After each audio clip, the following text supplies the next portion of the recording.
지난년 시민방송심의위원회 내 머릿속에 지우개 특집. 아이고 이거. 내 머릿속에 지우개. 제가 왜냐면 오늘 두 개를 들고 왔어요. 오늘 방송이 네. 이것만 시민방송심의위원회 결과만 하면 너무 재미가 없으니까 이거 다 아는 거예요. SBS 그 부동산 네네. 투기 의혹 보도. 그래서 지금 작성 중이긴 한데 방통심의위가 MBC 스트레이트 기무사 계엄령 문건편을 심의하는 회의록을 제가 드디어 네. 회의록이 드디어 나왔나요? 올라가지고 그 회의록을 제가 분석한 보고서를 지금 작성 중인데 거의 다 됐습니다. 네. 얼마나 또 웃긴 봉숭아학당이 펼쳐지고 있는지 그거까지 할게요. 근데 그 SBS 보도도 마찬가지고 방통심의위원들도 마찬가지고 다 자기가 무슨 말 했는지 까먹어요. 둘 다. 네, 그래서 내 머릿속에 지우개. 네. 네, 자 그러면은 일단은 몇 분이 심의를 내주셨죠? 네, 34차 안건 심의 결과가 나온 겁니다. 시민방심위. 네. 예, 아시다시피 안건은 SBS 8시 뉴스 1월 15일 손혜원 의원이 목포에서 손혜원 의원 측이 목포에서 산 부동산 건물값이 문화재 지정 이후에 4배가 뛰었다. 뭐 이런 보도. 그래서 투기 우려. 그죠. 뭐 이런 겁니다. 4배가 뛰었다는 말을 2번이나 합니다. 앵커가 한 번, 기자가 한 번. 자막도 나오고. 네, 근데 웃긴 거는 수치가 안 나와요. 얼마에서 얼마로 올랐다는 건지 수치가 안 나와. 그러니까. 심지어는 관련자 발언도 없어요. 뭐 주민 인터뷰도 하고 시민단체 인터뷰도 하고 했는데 그 정확하게 4배 뛰었다는 근거를 말해주는 분이 없어. 인터뷰를 했는데. 그러니까 기자가 주민들이 4배가 뛰었다고 합니다. 이게 끝이에요. 이런 걸 보고 우리가 카더라라고 하죠. 그렇죠. 예. 그리고 이제 시민단체 대표가 투기 바람이 우려된다. 뭐 이런 인터뷰도 하고 누가 봐도 부동산 투기 의혹 보도였는데 이틀 뒤에 SBS는 우리는 투기라고 한 적이 없다라고 했습니다.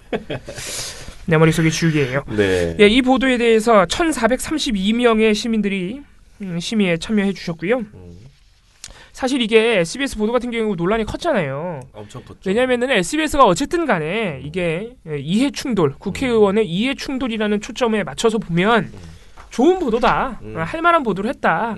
이런 의견도 분명히 있는 겁니다. 왜냐하면 손혜원 의원의 그 행동이 상당히 이례적인 면은 맞고요. 그쵸? 본인이 속해 있는 국회 상임위 소관 사업이기 때문에 조심했어야 되는 게 맞거든요. 그런 점에 맞춰봤을 때 제가 볼 때는 이거는 시민방심위 참여 시민들 좀 의견이 갈리지 않을까 했는데 여지 없습니다. 없습니까? 이 보도 자체는 변명의 여지가 없다는 거예요. 그렇죠. 그래서 역시나 법정 제재가 거의 100%예요. 그래요? 놀라운 점은 특히 관계자 징계가 정말 많이 나왔다는 거예요. 36%나 나왔는데 보통 관계자 징계가 지금까지 저희가 시민방심위 하면서 한 23% 정도가 평균치인데 이게 한 13% 정도 높게 나온 거죠. 보통 우리가 지금까지 TV조선 채널A가 안건에 올라오면 가끔가다 관계자 징계가 높게 나오는 경우가 있는데 그런 경우는 뭐냐면은 이 패널의 발언이 이게 도저히 용서가 안 돼요. 그러니까 패널 개인의 어떤 잘못이 너무 클 때 예를 들어서 차명진 씨가 안건으로 올라오면 이 관계자 징계가 높아져요. 이게 그러니까 방송 자체가 막 막말 왜곡 편파 이 방송 프로그램이 참 문제다 이게 아니라 야 이건 방송을 떠나서 저 놈이 문제다. 저 놈이 없어져야 된다. 그런 안건인 경우에 이 관계자 징계가 높아지니까 시민들이 어느 정도 무조건 법정 제재를 주는 게 아니라 당연하죠. 어느 정도 차별성을 두고 계시는 거거든요. 아니면은 저렇게 막말하는데 막 제작진이 막 자막으로 막 뽐뿌 넣고 막 이 제작진을 처벌해야 된다. 이럴 때 높아지는데 이번에 SBS 보도에 관계자 징계가 이렇게 높아진 거는 조금 이유가 달라요. 그래서 이렇게 의결 사유 남겨주신 걸 보면은 SBS 끝까지 판다가 지금까지 좋은 보도도 많이 했다.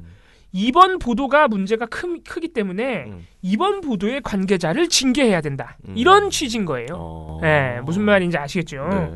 뭐 끝까지 판다 팀도 사람이기 때문에 실수를 할 수 있지만 실수를 인정하지 않고 오히려 발뺌한 후속 보도들의 문제가 크기 때문에 관계자 징계 뭐 이런 겁니다. 그러니까 SBS 끝까지 판다가 그동안 참 잘했는데 이번 보도는 너무 실수가 컸기 때문에 그렇죠. 이번 보도 관련자들만 제재해야 한다. 뭐 이런 취지로 심의를 해주신 거예요. 그리고 뭐 여타 이번에도 참 시민들이 제가 볼 때는 현재 방통심의위원들보다 훨씬 낫다는 여러 가지 그런 의견들을 진짜 볼 수 있습니다. 뭐 이번에도 이제 객관성 조항 많이 적용하셨고 출처 명시 오보 정정 적용을 하신 건데 특히 출처 명시를 해야 한다는 의무 이거를 출처 명시 조항은 사실 절반 정도밖에 택하시진 않으셨어요. 거의 96%가 이제 객관성 조항을 택하셨는데 출처 명시가 뭐죠? 출처 명시 조항이 뭐냐면은 직접 취재하는 사실이나 다른 매체 보도를 인용할 때는 그 출처를 반드시 명시하여야 한다라는 조항이에요. 네. 근데 SBS가 4배 상승했다고 주민들이 말해요라고 보도해놓고 그 주민이 뭐라고 했는지 보도를 안 했잖아요. 이거 출처 명시 위반이에요. 그러니까 근거를 제시하라는 거, 최소한의 근거를 제시하라는 그러니까 조항이에요. 어떤 자료에 의하면 4배다. 예, 이렇게. 예. 그러니까 주민들이 누가 이렇게 말했어요. 이거는 보도하지 말라는 거죠. 출처를 정확하게 명시하고 만약에 누가 그렇게 말했어요 하면 그 사람이 그 보도에 등장해야 돼요. 예. 근데 하물며 특정인을 지목한 것도 아니고 주민들이 그렇대요라고 하는 거 이건 무슨 그냥 멘트로 그냥 이게 무슨 동네 술주정도 아니고 말이죠. 그런 식으로 보도하는 경우는 없다 이거죠. 네. 그러니까 출처 명시 조항이 그렇게 하지 말라는 조항입니다. 그래서 시민들도 그런 의견을 많이 남겨주셨어요. 구체적 증거가 없는 카더라식의 주장 뭐 이런 비판이 있었고 네. 팩트 확인이 부족한 상태에서 추측을 얹어서 여론을 호도했다 이런 비판도 있었습니다. 특히 한 시민은 객관성, 출처 명시, 오보 정정 3개 조항을 왜 모두 적용해야 하는지 조항별로 사유를 남겨주셨어요. 아 그래요? 네.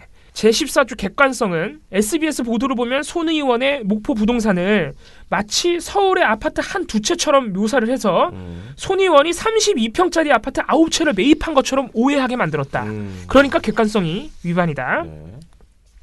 제15조 출처 명시는 보도에서 출처라고 할 만한 것이 등기부등본 딱 하나 있는데 이것을 오히려 외국의 도구로 사용했다.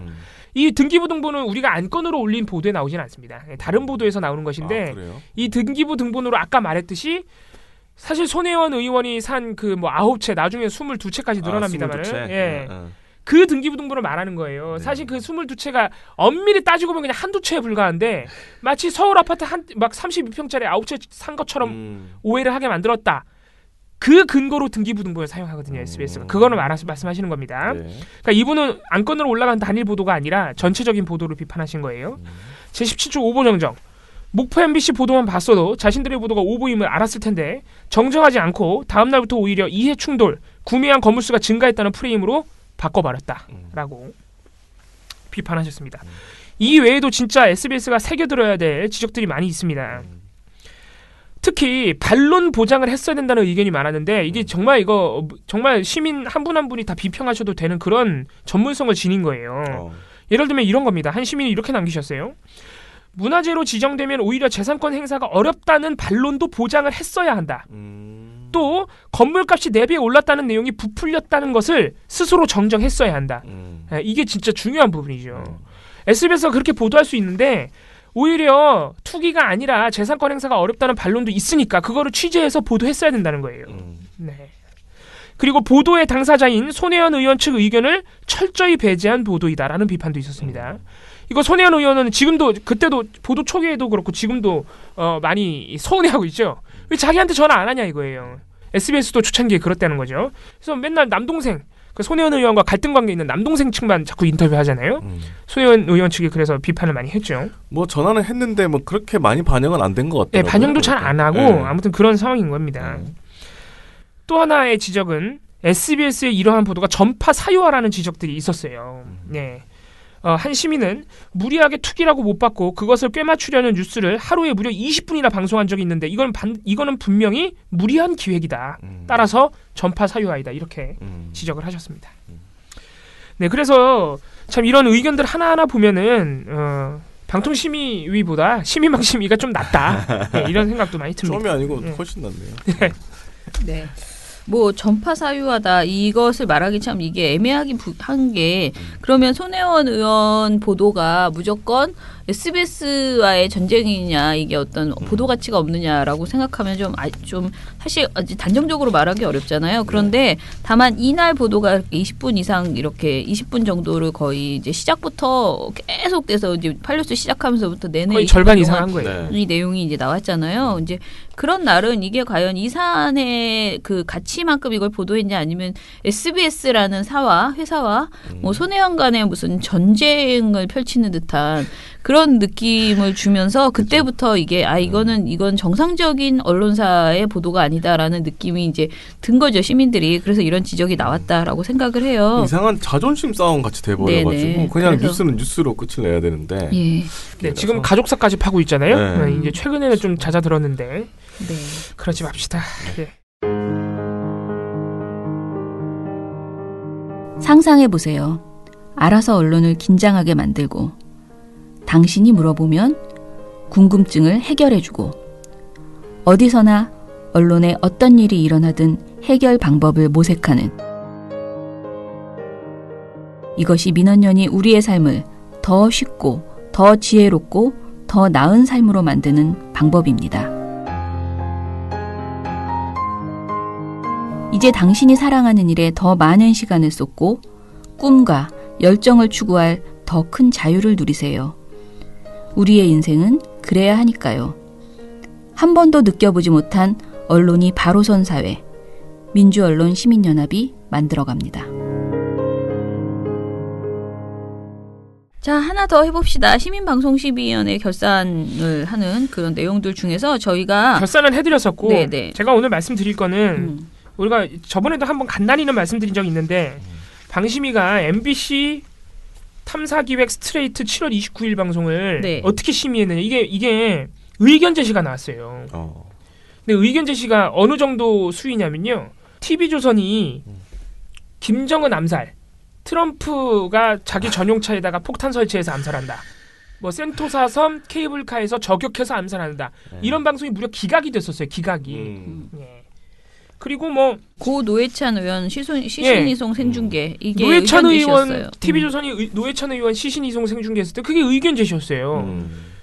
MBC 스트레이트가 그 수준이라는 거거든요 지금. 네.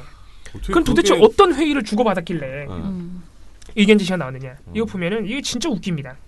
정말 내 머릿속에 주게인데 일단 MBC 스트레이트가 심의 대상이 된 것 자체가 무려 이게 방송 소위에서 한번 회의를 한 다음에 네. 의견 진술을 이건 MBC 측의 의견 진술을 들어야 된다. 네. 왜냐하면 객관성 위반 소지가 있다. 이러면서 한 번 더 회의를 한 거예요. MBC 전용우 부장을 불러가지고. 네.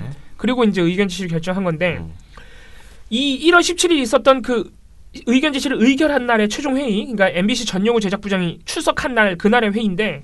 이날 방통심의위의 지상파 방송팀장이 이 안건을 상정하는 의견을 보시면 뭐라고 하냐면요. 광주 민주화운동 당시 영상을 보여주면서 2017년에도 이런 시도가 있었다는 내용. 이 문건 속에 촛불 집회 참가 시민들을 적으로 간주했다는 내용. 시위가 전혀 없는 국방부 앞에도 병력을 투입해서 군 장악을 확대한다는 내용. 임태훈 소장 인터뷰를 통해서 외교 국방 역할을 군이 담당하겠다는 계획을 세운 것. 국가를 군이 통치하겠다는 이야기라는 내용을 방송한 것이 제14조 객관성 위반의 소지가 있다고 판단했다. 라면서 이 안건을 올렸어요. 문건에 있는 문건에 내용인데 다 있는 내용이죠. 이게 웃긴 게 문건에 있는 내용도 웃기지만은 이 정상우 지상파 방송팀장이 얘기한 광주 민주화운동 영상이 과장이다. 문건 속에 시민을 적으로 간주했다는 내용이 없다. 이런 의견이 누가 낸 거냐면요. 자유한국당 박성중 의원이 낸 의견이에요. 자유한국당 박성중 의원이 이 방송을 보고 나서 국회에 나와가지고 MBC가 이상한 방송을 하고 있다.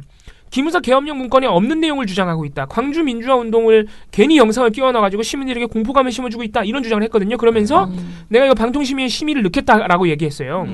지금 방통심의가 박성중 의원의 말을 그대로 하고 있죠.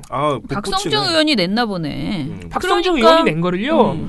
제가 말씀드렸는데 받아들였네. 예, 1월 17일 이 회의 이전에 이미 한번 회의했다 그랬죠. 지금 이미 박성중 의원의 의견에 방통심의위원들 모두가 동의해서 지금 이 회의가 펼쳐지고 있는 거라고요.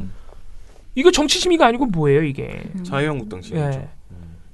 그러면은 우리가 그렇게 민원연이 시민방심위 의견과 함께 수많은 많이 넣었던 그 기각 안건들은 어떻게 할 거예요? 뭘 어떻게? 우리는 그 시민들의 의견은 다 개무시하고 박성중 의원의 의견은 이렇게 공식 회의록에 다 남길 정도로 소중하다는 겁니까? 그런가 보네요. 이 절차 자체가 정치 심인 거예요. 1월 29일 날 4기 방통심의위원들 출범 1주년 맞이해서 기자간담회 했는데 강성윤 위원장이 아주 강력하게 반발했어요. 우리한테 정치심이라고 비판하는 사람들이 정치적인 것이다. 내가 정치적이라는 거예요. 지금 민원연이 정치적이라는 거예요. 아니, 자기네들이 정치적이지. 네. 왜 우리가? 그러면 좋아요. 예. 좋아. 민원인의 의견을 받아서 심의할 수 있다고 칩시다. 네. 그러면은 이 회의 심의 회의 과정이 얼마나 설득력이 있는지 한번 볼게요. 차라리 회의를 안 하는 게 나아요. 제가 볼 때는. 이거 얼마나 황당한 내용이 펼쳐지고 있는지. 실제로 이날 펼쳐진 허미숙 소위원장, 전광삼, 박상수, 심영선, 윤정주 심의위원 5명이 참석을 했는데 이분들이 회의를 나누는 이 회의 과정의 문제 쟁점 MBC 스트레이트가 잘못했다고 이분들이 지적하는 쟁점이 크게 세 가지인데 전부 그냥 박성중 의원의 의견과 일치합니다. 첫 번째, 군이 국민을 적으로 간주했다는 내용은 기무사 계엄령 문건이 없다. 근데 MBC가 마치 있는 것처럼 보도했다. 두 번째, 기무사 문건과 관계가 없는 광주 민주화운동 영상을 사용해서 사안을 과장했다. 세 번째, 나는 아마 지하실 어딘가에 통닭구이로 매달려 있었을 것 등의 출연자 일부의 발언이 시청자에게 불필요한 공포심을 심어줬다. 이 세 가지 쟁점입니다. 이 세 가지가 문제가 있다는 거예요. 아니 개인 의견이잖아 마지막 거는. 네, 이거 얼마나 황당한 이야기인지 제가 정부에서 맨날 개인 의견 얘기하는 거를. 그렇죠. 그런 점을 저희가 한번 말씀드렸는데 아니 오늘 근데 기무사 계엄령 문건이 실제로 실현됐으면 이랬을 것이다라고 얘기한 거잖아요. 그렇죠. 그런데 실현됐으면 이랬을 것 같은데 나도. 네. 내가 생각해도 씨는 어디 끌려갔을까? 통닭구이는 모르겠는데 어디 끌려갔을 것 같아. 이게 기무사가 그때 만들었던 문건대로 된다면, 그렇죠. 되게 심각한 문건인데 네. 심각한 내용이고. 그게 뭐 과도한 공포감이야. 나 원참 다들 그러니까 과도한 공포감을 심어준 게 MBC예요, 기무사예요. 기무사 씨. 그러니까 이분들이 기본적으로 그걸 판단을 못 하고 있어요, 심의원 전원이. 사람들이 참 네. 시민을 하고 앉아 있네. 뭐 너무 나갔다. 뭐 MBC가 너무 나간 거 아니에요? 그러니까 전용호 부장이 MBC가 박근혜 전 대통령이 뭔가 획책한 것처럼 국민을 적으로 간주했다는 내용은 없잖아요라고 물어보니까 전용호 부장이 막 문건을 아예 들고 왔어요. 기무사 문건 들고 와서 다 읽어줘요. 우리가 방송에서 그런 문구가 있다고 한 적이 없습니다.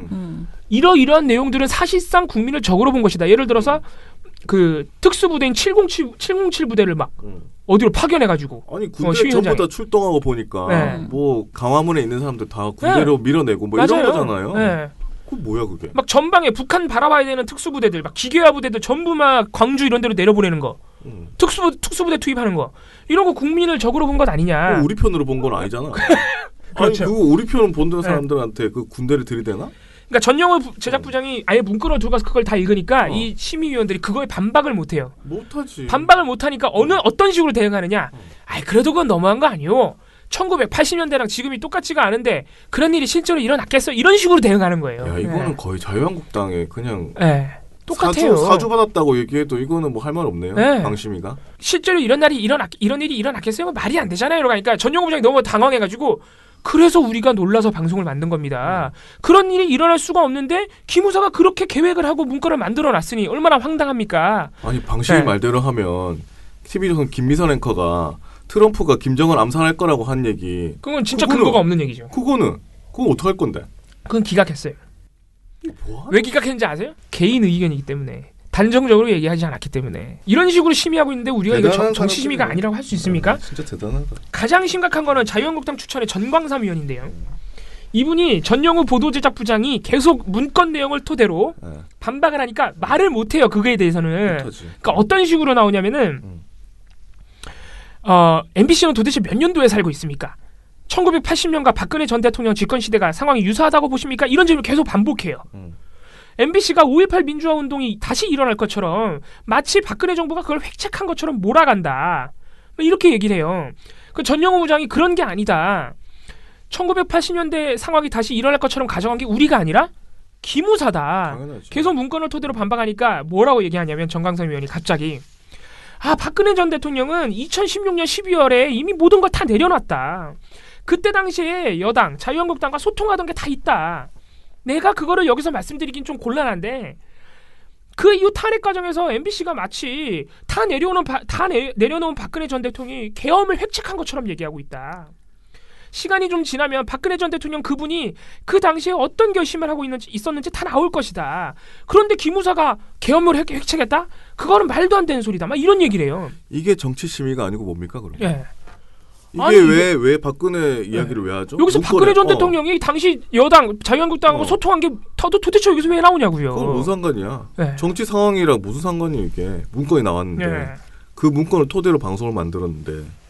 그리고요 박근혜 전 대통령이 뭘 내려놔도 무슨 결심하고 있던 그거랑 상관이 없고요.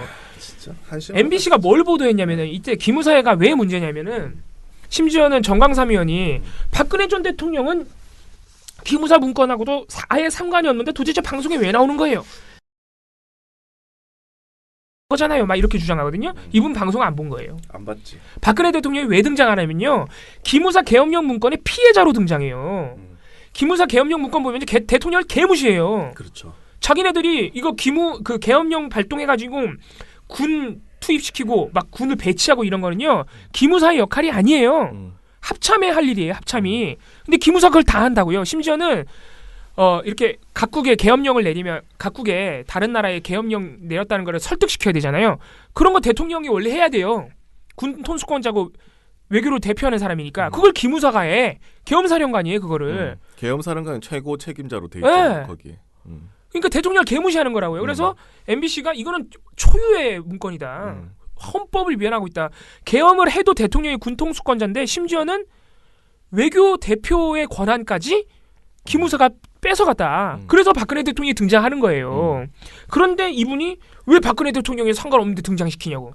방송 안 본 거죠? 말도 안 되는 겁니다.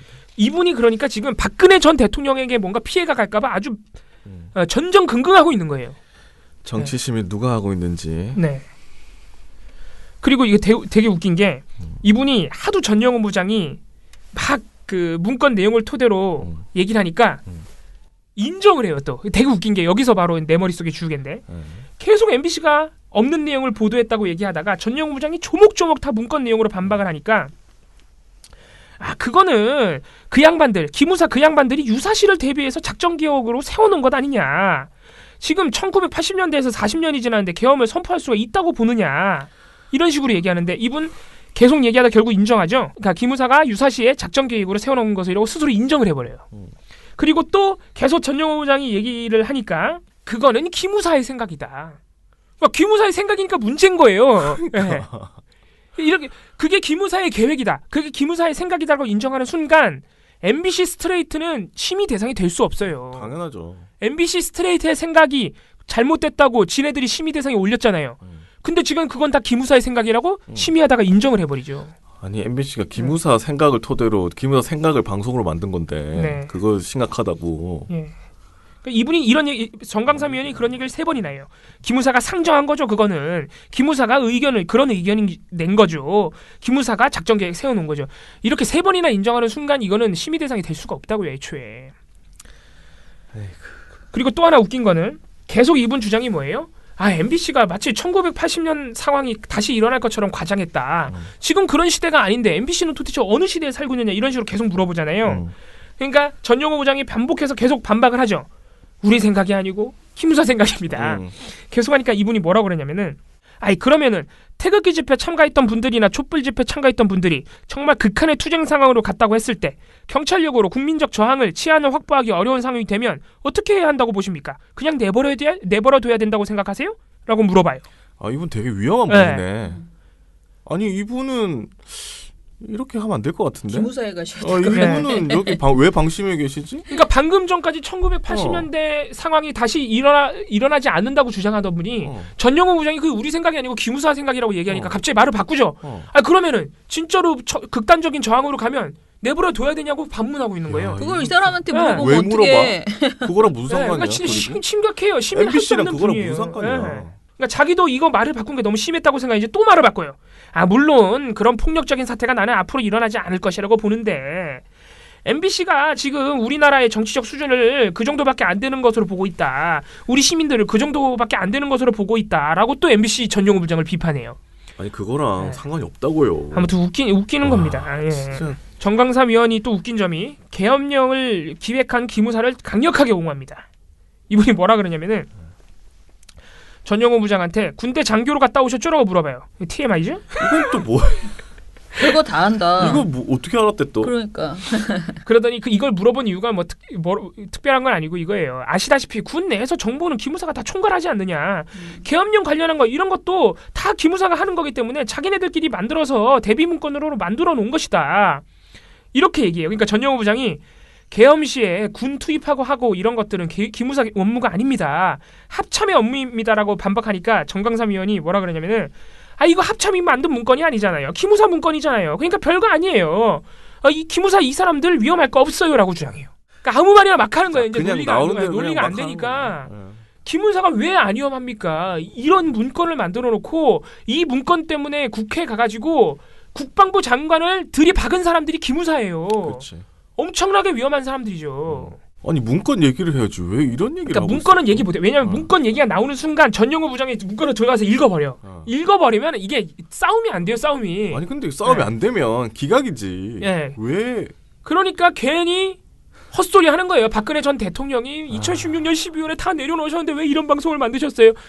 이게 지금 말이나 되는 심입니까 이게? 대단한 예? 정치심이. 그리고 심영섭 윤정주 위원도 다 마찬가지입니다. 이분들 뭐 민주당 추천이다 뭐 이런 여당 추천이잖아요. 똑같아요. 이분들도 심영섭 위원도 똑같은 얘기합니다. 근데 심영섭 그래? 위원은 훨씬 나아요. 이 정강삼 위원에 비하면 훨씬 낫죠. 예를 들어서 심영섭 위원은 뭐 이게 방송을 좀 더 잘 만들기 위해서는 기무사가 왜 위험한 집단인지 이 실제로 얘네들이 이렇게 군이 권력을 장악할 계획을 세울 만큼 위험한 집단이라는 그 근거를 좀 더 보여줬으면 아마 좋았을 것이다. 문건 잘 보도하셨으니까 다음에는 그런 걸 좀 방송해달라 이런 의견도 내요. 그러니까 심영섭 위원은 나름대로 뭐 상식적인 생각을 피력한 것인데 그런데 왜 의견 제시가 나왔어요? 제가 궁금한 건 이 사람은 이런 사람이가 그런다 치는데 최소한 3사람이 결정을 해야 의견 제시가 나올 수 있잖아요. 심영섭 누구예요? 위원도 똑같이 의견 제시를 제시예요? 냈어요. 아니 그러면 승현씨 말을 그렇게 하나 저렇게 하나 상관없는 예. 거지. 왜 멀쩡한 방송에 조금 뭐 퀄리 떨어진다거나 예를 들어 지금 말한 자기가 제안한 조금 더 잘했으면 좋겠다라고 말을 하면 문제없음이 나와야죠. 당연하죠. 그걸 의견 제시를 줘놓고서는 뭐 딴소리 하면 뭐해. 자, 심영섭, 윤정주 요 두 분이 의견 제시를 낸 이유가 진짜 황당한데 기무사 문건의 내용이 굉장히 위험하고 문제가 큰 건 맞지만 MBC가 CG를 동원해서 현장을 마치 그렇게 일어날 것처럼 재현하고 그럼 방송인데 네. 보여줘야지. 그러면 짜증나 진짜. 1980년대 영상까지 갖다 쓴 것은 분명히 불필요한 공포감을 심어준 것이다. 특히 윤정주 의원은 어떤 부분에 집착하느냐면요. 주진우 기자가 통닭구이가 돼서 매달려 있다고 했는데 나는 방송을 보고 났더니 다 기억 안 나고 그 발언만 기억에 남는다. 너무 무서웠다. 그건 당신 생각이시고요.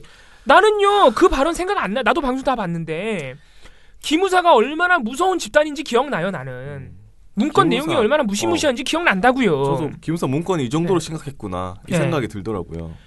통닭구이 발언이요? 좋아요. 너무 과했다 칩시다. 그거 개인 의견이에요. 방송 다 한 다음에 주진우 기자가 약간 썰 풀면서 왜냐면은 실제로 촛불 집회 당시에 나는 이미 내란 성동죄로 고소를 당해 있는 상태였기 때문에 그런 공포감을 느꼈다. 개인 의견이잖아요. 지금까지 방통심의회 일관적인 기조가 뭐예요?